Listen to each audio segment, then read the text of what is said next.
धुळे कृषी उत्पन्न बाजार समिती चेअरमनपदी सभापतीपदी यशवंत साहेबराव खैरनार तर व्हाईस चेअरमनपदी नानासाहेब पाटील यांची बिनविरोध निवड।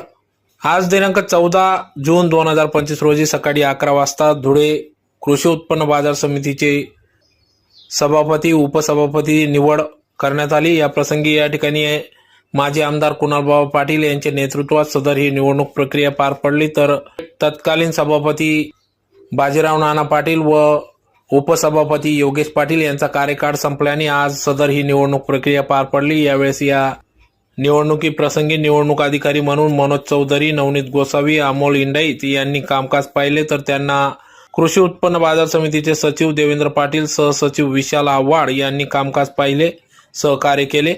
तर माजी आमदार कुणाल पाटील यांच्या नेतृत्वात नवनिर्वाचित चेअरमन तथा सभापतीपदी यशवंत साहेबराव खैरनार तर व्हाईस चेअरमनपदी नानासाहेब पाटील यांची बिनविरोध निवड करण्यात आली।